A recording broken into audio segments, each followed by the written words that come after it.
चलिए guys, okay, important question है exam point of view, जैसे कि लास्ट ईयर एग्जाम में आ चुका था 2021 में 8 मार्क के लिए। तो हम लोग आज ये क्वेश्चन देखते हैं।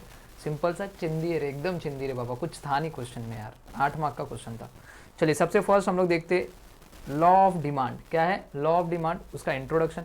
तो गाइज देखिए आपको कैसा क्वेश्चन आ सकता है, बोला रहेगा explain the law of demand and it's assumptions. उसके एजम्पशन भी लिखिए और उसको एक्सप्लेन कीजिए।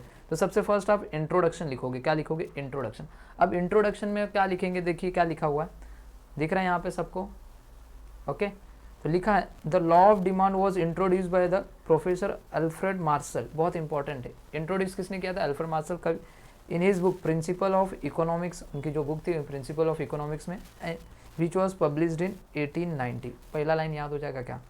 ओके, लॉ ऑफ डिमांड को किसने इंट्रोड्यूस किया था? अल्फ्रेड मार्शल ने इंट्रोड्यूस किया था प्रिंसिपल ऑफ इकोनॉमिक्स बुक्स में, कभी 1890 में। पहला लाइन याद हो गया। तो ये लॉ ऑफ डिमांड बताता क्या रे मेरा मुन्ना? ये एक्सप्लेन करता है फंक्शनल रिलेशनशिप, बताता है किसके बीच में? प्राइस एंड क्वांटिटी डिमांड के बीच में। क्या बताता है ये? फंक्शनल रिलेशनशिप बताता है किसके बीच में बाबा? प्राइस एंड क्वांटिटी डिमांड के बीच में। बस इतना ही यार, ज़्यादा नहीं लिखने का, स्कॉलर नहीं है, इतना लिखने का बस इंट्रोडक्शन में बस। अब उसके बाद सेकेंड आप स्टेटमेंट ऑफ लॉ लिखोगे। According to professor Alfred Marshall, बोला अदर थिंग बीइंग इक्वल। मतलब कि यहाँ पे जो चीज़ें बोल रही है ना, सिर्फ प्राइस और किसको लेना है? डिमांड को। बाकी सब चीज़ों को क्या एज्यूम करना है? सब इक्वल हो, अदर थिंग बीइंग इक्वल। उन्होंने बोला कि यहाँ पे जो भी चेंजेस होंगे, बढ़ेंगे घटेंगे, वो किस में होंगे? प्राइस और डिमांड में। बात किसकी कर रहा है? प्राइस एंड डिमांड की। तो अदर थिंग क्या होंगे? वो इक्वल होंगे, उसमें कुछ चेंज नहीं होगा। तो उन्होंने क्या बोला? उन्होंने बोला higher the price of commodity smaller the quantity demanded. बात समझ में आ गया? जब प्राइस बढ़ेगा, हायर बोल रहा है क्या? प्राइस ऑफ कमोडिटी, मतलब उस कमोडिटी की प्राइस अगर बढ़ेगी तो क्या होगा? डिमांड उसकी क्या होगी? कम होगी। याद हो जाएगा, सिंपल था। Higher the price of commodity smaller the quantity demanded. And दिख रहा है इधर, एंड से lower the price of commodity larger the quantity demanded. अगर प्राइस कम होगा तो डिमांड बढ़ेगा। बात समझ में आ गया? खत्म, खत्म, स्टेटमेंट ऑफ लॉ भी खत्म। बात समझ में आ गया? यहाँ पे देखिए सिंबल, यहाँ पे दिखा सिंबॉलिकली लोगों ने बताया functional relationship between demand and price expressed किया हुआ है। Okay, D X is equal to function of, okay, F bracket में पी ऑफ एक्स। ओके, तो ये आपको लर्न करना है, आपको ऐसे लिखना है। तो वेयर डी का मतलब होता है डिमांड फॉर कमोडिटी, एक्स का मतलब होता है कमोडिटी, एफ मतलब फंक्शन, प्राइस पी एक्स मतलब प्राइस ऑफ कमोडिटी। बात समझ में आ गया? तो गाइस अभी तक क्या किया? कुछ नहीं किया हम लोग का। देखिए अगर आप पूरा ऐसे ही लिखना है जैसा मैंने लिखा है, बट याद रखना इसको ऐसा मत लिखना, या आपके समझने के लिए उसको आप लाइन में लिखोगे, आपके टेक्स्ट बुक में मैच कर लेना, टेक्स्ट बुक लेके बैठना। ये खाली आपको समझने के लिए मैंने ऐसा लिखा है। ओके, आपको टेक्स्ट बुक के हिसाब से चलना है। ओके, खाली आपको याद हो जाए इसलिए मैंने ऐसा लिखा है। ओके, बिकॉज यहाँ पे प्राइस ऑफ कमोडिटी, यहाँ पे क्वांटिटी डिमांडेड, क्वांटिटी सब सेम था, इसके वजह से मैंने ऐसा लिखा। एक जगह हाइयर, एक जगह स्मॉलर, एक जगह लोअर तो एक जगह लार्जर। बात समझ में आ गया? इसलिए मैंने ऐसा लिखा बस। ओके, तो फटाफट एक बार इतना देख लेते, क्या मुन्ना? इतना देख लेते, फटाफट देख लेते। चलो, तो देखिए अल्फ्रेड मार्शल ने क्या बताया, ये जो इंट्रोड्यूस किसने किया था? अल्फ्रेड मार्शल ने किया था अपने बुक में प्रिंसिपल ऑफ इकोनॉमिक्स में, कभी पब्लिश किया था 1819 में किया था। बात समझ में आ गया? तो ये लॉ क्या एक्सप्लेन करता है? फंक्शनल रिलेशनशिप बताता है किसके बीच में? प्राइस एंड क्वांटिटी डिमांड के बीच में। अल्फ्रेड मार्शल ने क्या बताया कि अदर थिंग बीइंग इक्वल, बाकी की चीज़ें क्या रहेंगी? इक्वल रहेंगे, सिर्फ प्राइस एंड डिमांड में चेंजेस होगा। अगर हाइयर द प्राइस, अगर प्राइस बढ़ेगा तो डिमांड क्या होगा? कम होगा। अगर लोअर मतलब प्राइस कम होगा तो डिमांड क्या होगा? Larger the quantity. बात समझ में आ गया? फिर उसके बाद ये फंक्शनल रिलेशन जो भी है इनका, ये आपको दिखाया था। ओके, ये आप एक देख लेंगे। अब तीसरे नंबर पे आता है डायग्राम। बहुत इंपॉर्टेंट है, आपको लॉ ऑफ डिमांड का डायग्राम बनाना पड़ेगा। क्या बनाना पड़ेगा? लॉ ऑफ डिमांड का डायग्राम। तो यहाँ पे लिखा है डिमांड शेड्यूल। बात समझ में आ गया? तीसरा आपको डिमांड शेड्यूल बनाना पड़ेगा। ओके, तो देखिए price of commodity x. Okay, कोई एक कमोडिटी है, एक्स कमोडिटी है, उसकी प्राइस की बात कर रहा है। And quantity demand of commodity x, उसकी कितनी क्वांटिटी डिमांड है, कितने केजी में? वो केजी में। जब उसकी प्राइस 50 रुपया थी तो लोग 1 केजी की डिमांड थी उसकी, मतलब कि लोग 1 केजी खरीदते थे। जैसे ही प्राइस कम हुआ, प्राइस क्या हुआ? कम हुआ, तो लोगों की डिमांड बढ़ेगी ना। ओके, तो जैसे ही प्राइस 40 रुपया हुआ तो लोगों ने 2 किलो खरीदना चालू किया। फिर प्राइस थोड़ा और कम होकर 30 रुपया हो गया तो लोगों ने 3 केजी खरीदना। प्राइस फिर 20 हुआ तो 4 केजी खरीदना चालू हो गया। प्राइस फिर 10 हुआ तो लोगों ने 5 केजी खरीदना चालू हो गए। बात समझ में आ गया? तो डायग्राम को यहाँ पे एक्सप्लेन किया हुआ है, दिख रहा है? ये डायग्राम बनाया है। हमेशा आपको भी ऐसे ही डायग्राम बनाना है। मैं अभी भी बोल रहा, बहुत इंपॉर्टेंट है। बच्चे भूल जाते हैं ये लिखना, डायरेक्ट एजम्पशन पे आ जाते हैं। एजम्पशन नहीं लिखना है मेरे बच्चा, पहले लॉ को तो एक्सप्लेन कर, फिर एजम्पशन लिखने का। एजम्पशन पे 4 मार्क्स है, 4 मार्क्स इसके ऊपर है, बात समझ में आया। तो हम लोग को इसको भी लिखना है। तो डायग्राम देखिए सिंपल सा है, 50 रुपया था, तो याद रखना प्राइस किधर होता है, क्वांटिटी डिमांड किधर होता है वो भी पता होना चाहिए ना मेरा मुन्ना। नहीं तो बच्चे इधर लिख के आते प्राइस इधर, क्वांटिटी डिमांड इधर, उल्टा पुल्टा करके आते हैं ये सब, ऐसा नहीं होना चाहिए। प्राइस हमेशा वाई एक्सिस पे होता है, याद रखना। प्राइस कहाँ पे होता है मुन्ना, वाई एक्सिस पे, याद रखना। तो प्राइस वाई एक्सिस पे रहेगा, एक्स एक्सिस पे क्वांटिटी डिमांड रहेगा। ओके, तो प्राइस क्या देखिए 50, 40, 30, 20, 10, तो 10 से स्टार्ट कीजिए, 10, 20, 30, 40, 50 तक लेके जाइए प्राइस। उसके बाद क्वांटिटी डिमांड 1, 2, 3, 4, 5 है, तो 1, 2, 3, 4, 5। तो देखिए जब प्राइस 50 रुपया था क्वांटिटी डिमांड 1, जब प्राइस 50 था क्वांटिटी डिमांड 1, ऐसे। आपको सिर्फ ना ये जो लाइन है ना, ऐसा देखिए ये लाइन दिख रहा है, तो आपको सिर्फ डॉट करना है ऐसा। पहले आप डॉट करोगे, यहाँ पे दिख रहा है, पहले आप यहाँ पे ऐसा करोगे, दिखा। ओके, ये उन्होंने खाली मार मार के ऐसा ऐसा दिखाया, बट आपको नहीं करोगे तो भी चलेगा, मैं अभी भी बोल रहा हूँ। ओके, फिर ये देखिए जब 2 रुपये 40 था प्राइस, तो 2 था, तो देखिए 40 पे 2 इधर ही रहेगा, तो इधर आपको करना है। ओके, फिर देखिए 30 रुपीज़ था तो 3 kg था, तो यहाँ पे 3। फिर जब 20 था तो 4 kg था, तो 20 है, इधर ही दिख रहा है, इधर आपको डॉट करना पड़ेगा, ये डॉट। फिर 10 था तो ये इधर। ओके, एंड लास्ट में आपको एक स्ट्रेट लाइन ऐसे लास्ट में मारना है, बात समझ में आ, लास्ट में स्ट्रेट लाइन मारना। ओके, तो इसको डीडी, इसको आप डिमांड कब बोलोगे, डीडी, ये जो है डीडी कब दे दोगे, इसको डीडी बोल दोगे, बात समझ में आ गया। ओके, अब देखिए, अब ये जो डीडी कब है ऊपर से नीचे की तरफ आ रहा है, ऊपर से नीचे की तरफ आ रहा है। अब इसको एक्सप्लेन, डायग्राम को एक्सप्लेन भी करना है। आपने सिर्फ अभी तक डायग्राम बनाया, डायग्राम को एक्सप्लेन नहीं किया, डायग्राम को एक्सप्लेन भी करना है। तो देखिए एक्स एक्सिस पे आपने क्या लिया है, क्वांटिटी डिमांडेड, तो मैंने भी देखिए यहाँ पे लिखा है x axis represent the demand for a commodity, दिखा। ये पहला आपको लिखना है, बहुत इंपॉर्टेंट है गाइस, मैं अभी भी बोल रहा हूँ। अगर आउट ऑफ चाहिए 8 आउट ऑफ 8 तो आपको लिखना पड़ेगा, बात समझ में आ गया। वाई एक्सिस पे आपने क्या लिया, प्राइस, तो मैंने लिखा Y axis represent the price of commodity, बात समझ में आ गया इतना। जब प्राइस 50, ये दोनों हो गया, पहले तो यही दोनों लिखना है, एक्स एक्सिस वाई, उसके बाद प्राइस। पहला क्या है 50 रुपया था, तो कितना क्वांटिटी डिमांड था 1, तो पहला लाइन वही लिखा है, when price of commodity is 50। Okay, खाली व्हेन लगा दिया इधर, व्हेन लिखा, price of commodity x rupees 50, ऐसा इधर खाली व्हेन लगा दिया। ये टेबल को मैंने यहाँ पे लिखा, व्हेन प्राइस ऑफ कमोडिटी 50, तो क्वांटिटी डिमांड कितना था 1 kg, दिख रहा है, क्वांटिटी डिमांड कितना था 1 kg। पहला 3 लाइन हो गया अपने। ओके, अब उसके बाद प्राइस क्या हो गया, 50 से गिर के 40 हुआ, राइट। तो मैं लिखूंगा, देखिए व्हेन प्राइस फॉल्स, गिरना मतलब फॉल्स फ्रॉम 50 to 40, तो क्वांटिटी डिमांड क्या हो गया, राइज हो गया फ्रॉम 1 kg to 2 kg, दूसरा स्टेप। ओके, तो हमने अभी तक चौथा स्टेप भी देख लिया ये। ओके, 4 हो गए। सिमिलरली 30 पे देखेंगे किसी, ओके 50 से 40 पे आ गए, अभी 30 पे देखेंगे। 30 पे कितना है 3 kg, तो देखिए similarly at price 30 quantity demand 3 kg का था, तो 5 हो गया। अब उसके बाद देखिए जब 30 तक हो गया, उसके बाद देखिए 20 से 10 पे आएंगे। फिर जब प्राइस फॉल्स हुआ, price falls from 20 to 10, quantity demand rise from 4 kg to 5 kg, demand बढ़ गया 4 से 5 kg। अब तो इधर क्या, उसके बाद क्या हो गया, हमने पूरा लिख लिया। अब देखेंगे ये जो डिमांड कब है, ये हमने पूरा लिख लिया, ये पूरा 10 तक आ गया। उसके बाद ये डिमांड कब दिख रहा है, तो डिमांड कब क्या है देखिए, तो D D is the demand curve, जो डी डी है उसको डिमांड कब, वो slope downward from left to right, वो क्या हो रहा है डाउनवर्ड, नीचे की तरफ आ रहा है, नीचे की तरफ आ रहा है, ऊपर से नीचे ना। ओके, तो ये लेफ्ट साइड है और ये राइट साइड, तो लेफ्ट टू राइट, बात समझ में आ गया।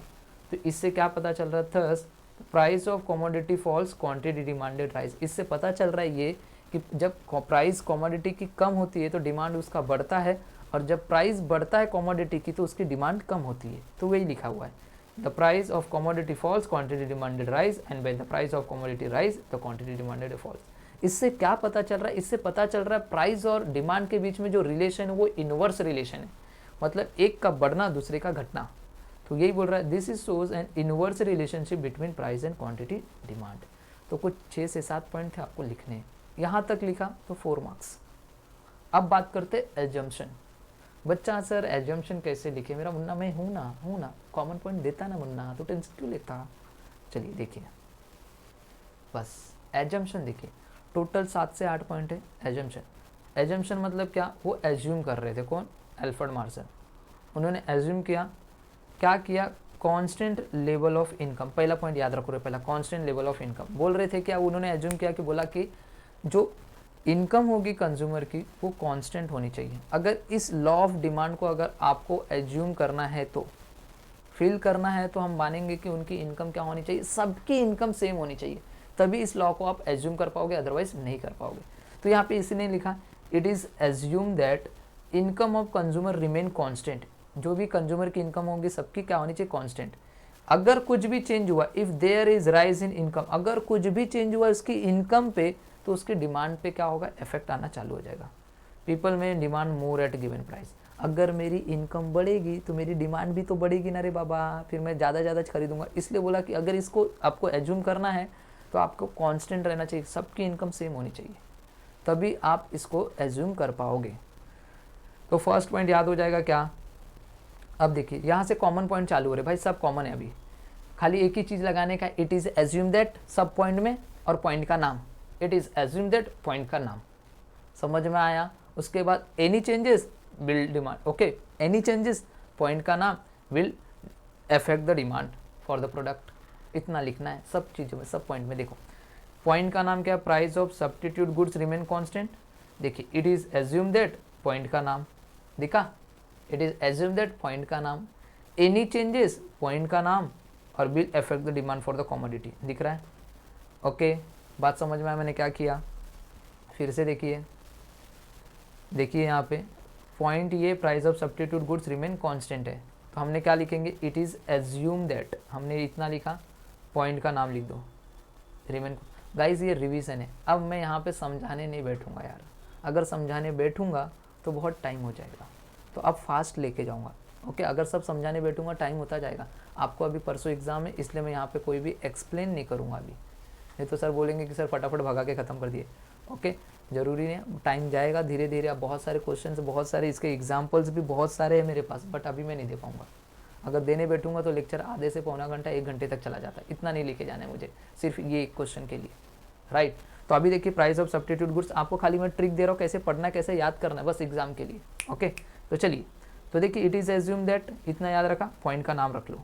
ओके, अगर कुछ भी चेंज हुआ पॉइंट में, तो देखिए any changes in the, point का नाम will affect the demand for commodity, इतना याद रख लो, will affect the demand for the commodity, any changes point का नाम will affect the demand for the commodity, इतना याद रखो। Same, it is assume that, point का नाम, समझ में आया, price of complementary goods remain constant, it is assume that, point का नाम।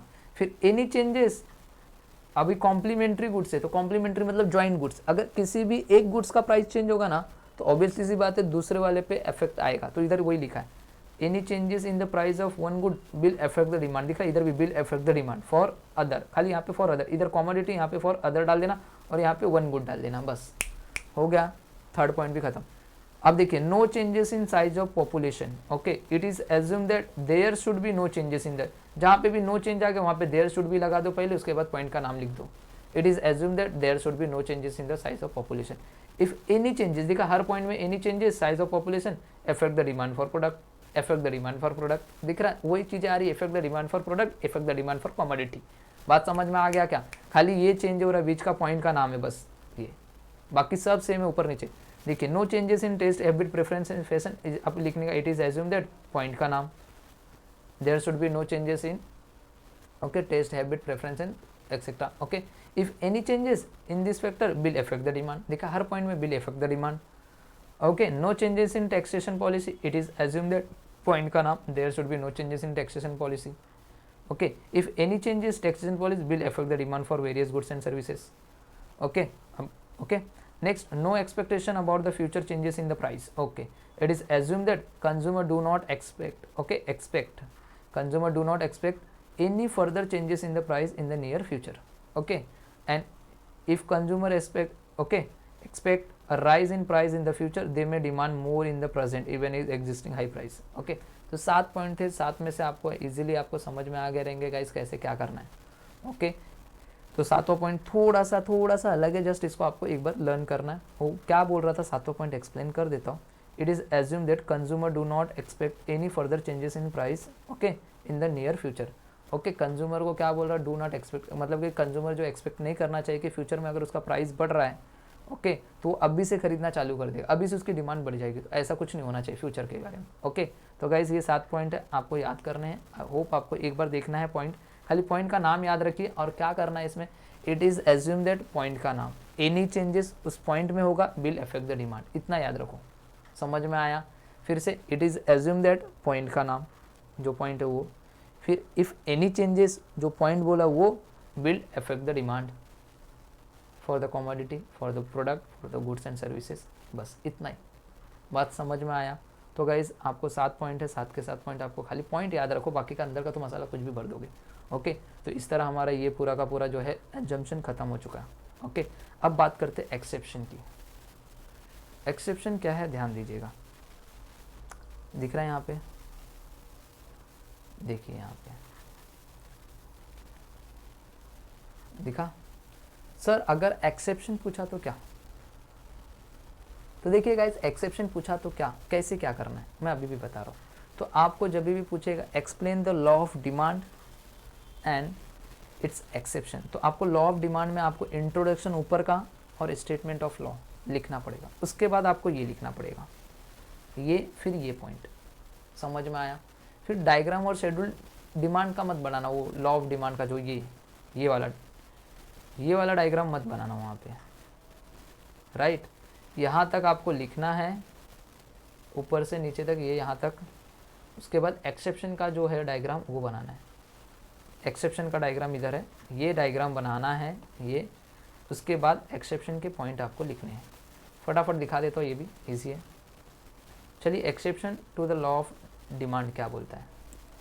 ओके, तो देखिए, there are certain exception to the law of demand, कुछ एक्सेप्शन भी है जहाँ पे भैया प्राइस बढ़ेगा तो डिमांड भी बढ़ रहा है, ऐसा ओके होता है। कुछ केसेस है जहाँ पे प्राइस भी बढ़ाएंगे तो डिमांड भी बढ़ता है, नहीं तो लॉ ऑफ डिमांड क्या बोलता है, प्राइस बढ़ेगा तो डिमांड घटेगा। तो ऐसे कुछ केसेस हैं। तो देखिए यहाँ पे लिखा है, it means that under exceptional circumstances consumer buy more when a price of commodity rises. देखा, कंज्यूमर ज़्यादा खरीदेगा जब उसकी प्राइस प्राइस बढ़ेगा तो भी okay, and buys less when the price of commodity falls. Okay, ऐसे सिचुएशन में in such cases demand curve slope upward from left to right. ऐसे केसेस में जो डिमांड कर्व रहता है वो डाउनवर्ड होने के बजाय क्या होता है, अपवर्ड होता है, लेफ्ट टू राइट, मतलब कि ऊपर की तरफ जाता है। ओके, तो और ये डिमांड कर्व हम लोग को क्या दिखाता है, फिर पॉजिटिव स्लोप दिखाता है। हम लोग को क्या दिखाता है, पॉजिटिव स्लोप। इतना आपको लिखना है, मैं अभी भी बोल रहा हूँ, इंपॉर्टेंट है गाइस, इतना आपको लिखना है। अब देखिए यहाँ पे डायग्राम बना हुआ है, ये y है और ये x पे जो है क्वांटिटी डिमांडेड, ये प्राइस है। और आपका देखिए ये ऐसे आपको लेके जाना है स्ट्रेट, और डी लिखना है। Okay, D is equal to exceptional demand curve. Okay, बात समझ में आ गया? इतना लिखेंगे क्या एक्सेप्शन में, इतना लिखेंगे क्या। फिर से एक बार फटाफट क्या पढ़ा एक्सेप्शन। एक्सेप्शन के लिए क्या करना रहेगा सर, अगर खाली सिर्फ एक्सेप्शन और लॉ ऑफ डिमांड पूछा 4 मार्क के लिए तो ये लिखो, यहाँ से स्टार्ट कर दो। बट अगर आपको बोला है explain the law of demand and it's exception, तो आपको वहाँ पे ऊपर इंट्रोडक्शन भी लिखना है, और देन उसके बाद आपको सेकेंड स्टेटमेंट ऑफ लॉ, उसके बाद ये पॉइंट लिखना है। ओके, तो इसमें पॉइंट में क्या बोला था, कंज्यूमर अगर ज़्यादा खरीदेगा, buy more consumer when price of commodity rises, अगर वो ज़्यादा खरीदेगा, क्वांटिटी में ज़्यादा खरीदेगा तो प्राइस भी बढ़ेगा, और वो less okay when buys less when the price of commodity falls. Okay, in such cases क्या बोला, डिमांड कर्व स्लोप अपवर्ड होता है from left to right, and ये पॉजिटिव स्लोप आपको दिखाता है। चलिए देखते हैं कौन कौन से केसेस है जहाँ पे प्राइस भी बढ़ता है और डिमांड भी बढ़ता है, प्राइस घटता है तो डिमांड भी घटता है। तो देखिए, फॉलोइंग एक्सेप्शन है जो लॉ ऑफ डिमांड है, जैसे कि गिफेन्स पैराडॉक्स। सबसे पहला point Giffen paradox, objective type के क्वेश्चन में पूछ सकता है। अब ये गिफेन पैराडॉक्स होता क्या, देखिए, इन्फीरियर गुड्स और low quality goods are those goods, याद होना चाहिए, साथ साथ में पढ़ो, इन्फीरियर गुड्स और लो क्वालिटी गुड्स। तो इन्फीरियर मतलब कि जो जल्दी खराब होने वाला गुड्स है, और जो एकदम लो क्वालिटी के गुड्स है यार, लो क्वालिटी के गुड्स, ये वो गुड्स हैं whose demand does not rise even if their price falls. इसकी डिमांड बढ़ती ही नहीं है, अगर उसकी प्राइस आप कम भी कर दो ना तो भी नहीं बढ़ेगा इसकी डिमांड। मतलब ये कौन से गुड्स है, लो क्वालिटी गुड्स है यार, कोई खरीदता ही नहीं है, राइट। अब वो कोई खरीदता ही नहीं है तो उसकी प्राइस को आप कम भी करोगे तो भी कोई नहीं खरीदेगा। बात समझ में आ गया, कोई नहीं खरीदेगा उसको। ओके, तो देखिए at times demand decreases when the price of such commodity falls. इसकी डिमांड डिक्रीज है जब उसकी प्राइस भी क्या हो रही है, फॉल्स हो रही है। अभी देखिए sir, Robert Giffen observe the behaviour in England in relation to bread. Okay, दिख रहा है यहाँ पे सर, रॉबर्ट गिफेन ने ऑब्जर्व किया था, यही इंग्लैंड के थे ये, जो किसके ऊपर किया था, ब्रेड के ऊपर। तो ही नोटेड दैट, उन्होंने क्या किया, नोट किया, he noted that when the price of bread decline, जैसे प्राइस ऑफ ब्रेड की डिक्लाइन होती है, नीचे की तरफ जाता है, प्राइस कम होता है, people did not buy more because of increase in their real income और परचेसिंग पावर। ओके, देखिए अगर ब्रेड का प्राइस अगर आप कम कर रहे हो, ध्यान से सुनिएगा, बातों को ध्यान से सुनिएगा, अगर ब्रेड का प्राइस अगर आप कम कर रहे हो, ओके, तो बताइए, अब मैं रोज़ एक पैकेट ब्रेड खरीदता था, अब वो जो ब्रेड खरीदता था तो मेरा एक पैकेट में मैं पूरे रात तक काम करता था, रात तक खा लेता था एक। ओके, अब ध्यान देना, अब ब्रेड का जो था प्राइस वो कम हो गया, 10 रुपये की जगह पे 5 रुपया हो गया। अब बताइए मैं 4 पैकेट लूँगा क्या, अरे भाई एक ही पैकेट मेरा नहीं चल रहा है, पूरा रात तक ख़त्म नहीं हो रहा है, तो मैं 4-5 पैकेट खरीदूँगा क्या, प्राइस कम होने के बाद भी नहीं हो रहा है ना। तो ये वही बोल रहे हैं, तो उसकी जगह पे अगर प्राइस कम होगा तो जो 10 रुपये से 5 रुपये हुआ, तो मैं एक ही खरीदा तो 5 रुपये मेरा बचा, उस 5 रुपये में मैं क्या करूँगा, कुछ दूसरा प्रोडक्ट खरीदूंगा, क्या खरीदूंगा, कुछ दूसरा प्रोडक्ट। तो वही यहाँ पे सर रॉबर्ट गिफेन ने बताया था। Okay, they prefer to buy superior goods like meat, उसकी जगह पे वो कुछ जो पैसे बचेंगे उसकी जगह पे क्या लेंगे, सुपीरियर गुड खरीदेंगे। बात समझ में आया, this is known as Giffen paradox, इसी को बोलते हैं गिफेन पैराडॉक्स। बात समझ में आ गया सबको। ओके, चलिए अब नेक्स्ट देखिए क्या बोल रहा है, फर्स्ट पॉइंट समझा, अभी नेक्स्ट देखिए प्रेस्टेज गुड्स, क्या बोल रहा है, प्रेस्टेज गुड्स मतलब क्या, जैसे कि डायमंड एंड गोल्ड, ये बहुत महंगे महंगे गुड्स होते हैं। अब जो रिच पीपल लोग हैं भाई, इसको कितना भी महंगा कर दो, रिच पीपल लोग खरीदेंगे ही खरीदेंगे। बात समझ में आ गया क्या, तो देखिए यहाँ पे expensive goods like diamond gold etcetera are status symbol, right, obviously सी बात है भैया। So rich people buy more of it even when their prices are high. Okay, prestige goods में क्या आ गया, मैंने बोला डायमंड एंड गोल्ड आए, डायमंड एंड गोल्ड आए, क्या है बच्चा लोग, डायमंड एंड गोल्ड। इसकी प्राइस को आप जितना बढ़ाओगे तो रिच पीपल लोग खरीदेंगे ही खरीदेंगे, ऐसा नहीं कि भाई नहीं खरीदेंगे। तो प्राइस बढ़ रहा है, उसकी डिमांड भी बढ़ रही है, राइट, प्राइस भी बढ़ा रहे हैं तो लोग खरीद भी रहे। ओके, नेक्स्ट है स्पेकुलेशन, दिख रहा है, स्पेकुलेशन, नेक्स्ट पॉइंट है speculation. When people speculate a change in price commodity in the future, ऐसा इंसानों को लग रहा है कि लोगों को कि इसका प्राइस फ्यूचर में बढ़ने वाला है, फ्यूचर में चेंज होने वाला है, तो वो क्या करते, they may not act according to the law of demand, वो फिर डिमांड के हिसाब से नहीं चलते। डिमांड क्या बोलता है, अरे प्राइस आगे बढ़ेगा तो उसकी डिमांड कम होगी, चलो उसकी डिमांड कम होगी, ऐसा हम लोग सोचते हैं, बट ऐसा नहीं होता कुछ केसेस में। ओके, तो देखिए तो क्या होता है, people may tend to buy more at rising price, तो पीपल क्या करते हैं भैया, प्राइस बढ़ रहा है, खरीद लो, खरीदो खरीदो, अभी खरीदना चालू करो। तो क्या हो रहा है, प्राइस बढ़ रहा है, डिमांड भी बढ़ रही है उसकी। तो देखिए when they anticipated further prices rise, example ये कभी होता है ऐसा सिचुएशन, आपने देखा रहेगा दिवाली के टाइम पे, दिवाली के टाइम पे जैसे जैसे शुगर का भाव बढ़ता हुआ जाता है, मगर पब्लिक खरीदती है कि नहीं खरीदती है, प्राइस बढ़ रहा है तो भी डिमांड है उसकी शुगर खरीदने वाले लोगों की, क्यों, पता है दिवाली आने वाला है। तो वही बोल रहा है, प्राइस ऑफ ऑयल और sugar etcetera tend to rise before Diwali, Diwali के आने से पहले ये सारी चीज़ें होती है, तो इसको बोलते हैं स्पेकुलेशन। नेक्स्ट है प्राइस इल्यूजन, नेक्स्ट क्या है, प्राइस इल्यूजन। देखिए consumer have illusion that high price goods are of a better quality, consumer के अंदर क्या रहता है, एक भ्रम रहता है, भ्रम, इल्यूजन मतलब एक भ्रम रहता है कि जो बेटर क्वालिटी के गुड्स, मतलब कि जिसकी प्राइस हाई रहती है ना वो बेटर क्वालिटी के गुड्स रहते हैं, होता है ना भ्रम लोगों के अंदर ऐसा कि भैया मतलब ये बहुत महंगा, मतलब कुछ अच्छी क्वालिटी का गुड्स है, होता है, राइट। तो therefore the demand for such goods tend to increase with the rise in their price, उसकी प्राइस को क्या होता है फिर वो लोग बढ़ाएंगे राइज करेंगे, तो पब्लिक तो भी खरीदता है, उनके अंदर भ्रम लग गया। जैसे कि अगर मैं बात करूँ कोई ब्रांडेड प्रोडक्ट की, राइट, अब वो ब्रांडेड प्रोडक्ट है, एडिडास हो गया, नाइकी के शूज़ हो गए, इनकी प्राइस को अगर बढ़ाओगे ना तो भी लोग खरीदेंगे। बात समझ में आ गया। एग्जाम्पल देखिए यहाँ पे क्या बोला, branded product which are expensive are demanded even at high price, example समझ में आएगा। नेक्स्ट है इग्नोरेंस, नेक्स्ट क्या है इग्नोरेंस। अभी इग्नोरेंस की बात करके देख लेते हैं हम लोग, इग्नोरेंस क्या है। ओके चलिए इग्नोरेंस देखिए, sometimes due to ignorance people buy more of commodity at high price, मतलब कभी कभी ऐसा होता है कि इंसानों को पता नहीं होता है कि इस मार्केट में, जैसे कि अगर हम किसी मार्केट में जाते हैं तो हमें पता नहीं है कि इस प्रोडक्ट का भाव क्या होगा, तो हमको क्या किया जाता है, चीट कर लेते हैं ना वो लोग, हमसे ज़्यादा दाम पे भी हमसे खरीद लेते हैं हम उसको, वही बोल रहा है। तो मतलब यहाँ पे वही बोल रहा है, क्या बोल रहा है, due to ignorance people buy more of commodity at high price, हम लोग भी उसको हाई प्राइस में खरीदते थे। था वो 10 रुपये का, बट हमको पता नहीं था कि वो 10 रुपये का, हमको लगा 50 रुपये का रहेगा, हमने खरीद लिया। प्राइस बढ़ा दिया गया तो भी हमने खरीदा, डिमांड हुई उसकी। नेक्स्ट है हैबिचुअल गुड्स। नेक्स्ट क्या है रे बच्चा लोग, हैबिचुअल गुड्स। अब हैबिचुअल गुड्स क्या होता है, जिनको हैबिट लगी हुई। अभी मैं बात करूँ सिगरेट एंड टोबैको की, अब उनको हैबिट तो लग चुकी है भैया, अब उसकी प्राइस कितने भी बढ़ा दो तो भी लोग खरीदने वाले। जैसे कि लॉकडाउन में भाई मिल भी नहीं रहा था लोगों को, फिर भी लोग क्या करते थे, 100 रुपये 200 रुपये दे दे के खरीद रहे थे। मतलब समझ में आ गया, हैबिट हो गई थी उनकी, राइट। तो due to the habit of consumption certain goods like tobacco and cigarette etcetera are purchase even the price are rising. उसकी प्राइस को आप बढ़ाओगे तो भी लोग खरीदेंगे, उसकी डिमांड कम नहीं होने वाली। नेक्स्ट है नेसेसरीज।